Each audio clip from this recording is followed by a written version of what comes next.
राजनीति, पॉलिटिक्स एक ऐसा प्रोफेशन है जिसमें रिस्पेक्ट है, वेल्थ है, प्रॉस्पेरिटी है, पावर है। बहुत से लोग चाहते हैं कि वो राजनीति में सक्सेस हों और बहुत से एफर्ट्स के बाद भी उन्हें सफलता नहीं मिलती है। तो आज के इस वीडियो में हम डिस्कस करेंगे कि ऐसे कौन से प्लैनेट्स हैं, ऐसे कौन से ग्रह हैं जो रिस्पॉन्सिबल होते हैं राजनीति में सफलता दिलाने के लिए। तो चलिए जानते हैं। नमस्कार, मैं doctor Inducharan. Welcome to my channel e Nakshatra. राजनीति पर बात शुरू करने से पहले मैं आपसे ये कहूंगी कि कोई भी प्रोफेशन, कोई भी कोर्स और कोई भी बिजनेस शुरू करने से पहले अगर आपके पास आपकी बर्थ चार्ट की एक्यूरेसी है, तो आप अपने बर्थ चार्ट को एनालिसिस जरूर कराएं, रीड जरूर से कराएं। होता क्या है, लोग आते हैं एस्ट्रोलॉजर के पास, लेकिन वो तब आते हैं जब उन्हें सफलता नहीं मिलती, जब वो होपलेस हो जाते हैं। वो 2-3 साल एफर्ट करते हैं, जब उन्हें, चाहे वो गवर्नमेंट जॉब है, चाहे कोई बिजनेस है, कोई प्रोफेशन है, जब उन्हें सफलता नहीं मिलती, तब वो एस्ट्रोलॉजर के पास जाते हैं। लेकिन मैं आपसे ये कहूंगी, कोई भी प्रोफेशन, बिजनेस, शेयर मार्केट, कुछ भी शुरू करने से पहले आप पहले गाइडेंस लें। ये एक ऐसा शास्त्र है जो हमारे गाइडेंस के लिए बना है। किसी भी तरह का गाइडेंस, वो करियर में हो सकता है, वो एजुकेशन में हो सकता है, वो शादी में हो सकता है, हर तरह की गाइडेंस के लिए बना है। इसको बहुत से लोग जो है वो सही इंटेंशन से यूज नहीं कर रहे, ये बात सही है, लेकिन सभी गलत है ऐसा नहीं है। तो जब आप पहले बर्थ चार्ट रीड कराने के बाद में आप कोई प्रोफेशन या कोर्स चूज करते हैं, तो उसमें आपका एफर्ट लगता है, वो सही डायरेक्शन में लगता है। अदरवाइज 1 साल, 2 साल, 3 साल एफर्ट करने के बाद में जब आप बर्थ चार्ट रीड कराते हैं तो आप होपलेस हो जाते हैं। वो जो एक एक्साइटमेंट होता है फर्स्ट टाइम का कोई भी काम शुरू करने से पहले, वो थर्ड अटेम्प्ट में नहीं होता। इसलिए बर्थ चार्ट जरूर से आप रीड करा के अपना प्रोफेशन चूज करें। आज का ये वीडियो है उन लोगों के लिए जो राजनीति में जाना चाहते हैं, राजनीति में इंटरेस्टेड हैं जाने में, या वो एफर्ट कर रहे हैं लेकिन उन्हें सफलता नहीं मिल रही। तो आज की इस वीडियो में बताऊंगी कि कौन कौन से प्लैनेट्स हैं कुंडली में, बर्थ चार्ट में, जो कि राजनीति में हमें सफलता दिलाते हैं।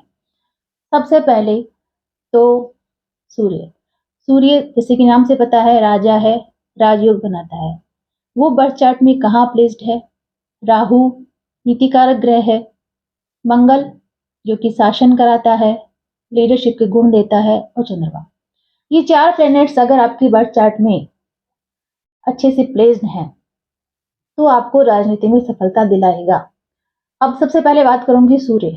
सूर्य अगर आपके बर्थ चार्ट में उच्च का है, एक्सॉल्ट है, लगन में या 10 में प्लेस्ड है, 11 में प्लेस्ड है, तो आपको राज जो राजयोग जो है वो बनाएगा और आपको इसमें सक्सेस दिलाएगा। सेकंड नंबर पे राहु। राहु क्या है? राहु एक नीति कारक ग्रह है। नीति कारक मीन्स आपकी नीतियां, सामने वाले को समझाने के लिए, साम दाम दंड भेद। राहु एक लीडरशिप के गुण देता है कि आप सामने वाले को अपनी बात किस तरह समझाते हैं, किस तरह पेश करते हैं कि वो आपकी बात को समझ ले। एक प्रभाव, एक कनिंगनेस, कि आप कैसे उस बात, अपनी बात को सामने वाले को पेश करें, वो देता है राहु। राहु सडन सक्सेस दिलाता है, सडन गेन दिलाता है। तो जब भी आपके बर्थ चार्ट में राहु का टाइम पीरियड आता है, अगर राहु 6th हाउस में प्लेस्ड है या 10 में प्लेस्ड है, तो जब भी राहु का टाइम पीरियड आए, आप जरूर से इस फील्ड में कोशिश करें। क्योंकि कुंडली में योग होते हैं, लेकिन सही टाइम अगर नहीं हो और हम सही टाइम नहीं देखते, तो हमें सफलता नहीं मिलती। राइट टाइम क्या है कि राहु 10 में प्लेस्ड है और राहु की अब दशा या महादशा है। उस वक्त अगर आप अपना एफर्ट लगाते हैं तो डेफिनेटली आपको उसमें सफलता मिलती है। ये बात हुई राहु की। अब मैं बात करूंगी मंगल। मंगल जो शासक है, लीडरशिप के गुण देता है, साहसी बनाता है। मोदी जी की कुंडली में लगन में मंगल है, तो उनमें जो एक एनर्जी है, वो जितनी एनर्जेटिक है, वो सबको दिखता है। वो उनका जो वर्क करने का जो एक है एक्साइटमेंट, या उनमें जो एनर्जी है वो बहुत एनर्जेटिक है। क्यों? लगन में मंगल जो है वो आदमी को एनर्जेटिक बनाता है, साहसी बनाता है, और वो लीडरशिप के गुण उसमें होते ही हैं। तो इसमें क्या है कि जब मंगल आपकी या तो 10th में प्लेस्ड है या लगन में है, तो आपको साहसी बनाएगा, लीडरशिप के गुण देगा। बहुत जरूरी लीडरशिप के गुण। अगर आप किसी के सामने बोल ही नहीं पाएंगे, तो फिर आपकी बात सुनेगा कौन? या तो मैंने जो बर्थ चार्ट एनालिसिस की है, देखे हैं, उसमें ये देखा है मैंने कि सिंह राशि का मंगल राजनीति में सफलता दिलाता है। ये बात हुई ग्रहों की। अब मैं बात करूँगी लग्न की। मैंने जितने भी बर्थ चार्ट रीड की हैं, एनालिसिस की है, मेरी रिसर्च ये कहती है, जो भी डेटा अवेलेबल हुए मुझे, जितने भी बड़े-बड़े नेताओं की मैंने जो बर्थ चार्ट देखी, उसमें मैंने ये देखा कि मोस्टली जो नेता हैं, जो बड़े नेता हैं, लीडर जो बने हैं, सक्सेस हुए हैं राजनीति में, उनकी कर्क लगन की कुंडली है। कर्क लगन, कैंसर लगन, जिसका चंद्रमा लॉर्ड है। तो चंद्रमा जो है फोर्थ कुंडली में फोर्थ हाउस का लॉर्ड है, कारक है, और फोर्थ हाउस है जनता का। तो जनता से आपके कनेक्शन कैसे हैं, जनता से आपका रिश्ता कैसा, क्योंकि जनता ही आपको राजनीति में सफलता दिलाती है। तो कर्क लगन के जो लोग हैं वो राजनीति में सक्सेस हुए हैं, क्योंकि कर्क लगन में 10th हाउस का लॉर्ड मंगल है, कारक ग्रह है। तो वो आपको राजनीति में सफलता दिलाता है। अब कर्क लगन की बहुत से पॉलिटिशियंस हैं, बहुत से बड़े नेता हैं।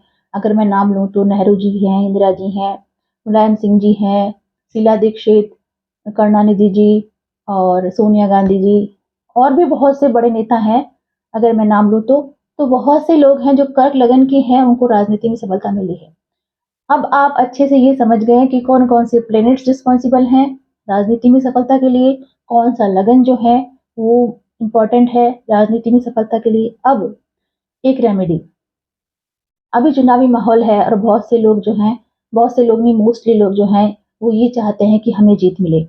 तो उनकी जीत के लिए एक बहुत ही अच्छा स्तोत्र है, जो आपको सक्सेस दिलाता है, आपको जीत दिलाता है, वो है आदित्य हृदय स्तोत्र। आदित्य हृदय स्तोत्र बहुत ही पावरफुल स्तोत्र है। ये स्तोत्र श्री राम जी ने, भगवान श्री राम जी ने उस वक़्त पढ़ा था जब वो रावण से युद्ध करने के लिए जा रहे थे। तो जब तक रिज़ल्ट नहीं आता, इलेक्शंस का रिज़ल्ट नहीं आता, जो भी इस चुनाव में खड़े हैं, सक्सेस पाना चाहते हैं, वो आदित्य हृदय स्तोत्र का पाठ कर सकते हैं, आपको सक्सेस ज़रूर से मिलेगी, क्योंकि ये स्तोत्र बहुत पावरफुल है जीतने के लिए। वो उस वक़्त शत्रुओं पर जीत थी और आज के टाइम में आप कॉम्पिटिटर से जीत समझ सकते हैं। साथ में एक और स्तोत्र है, श्री नरसिंह कवच स्तोत्र।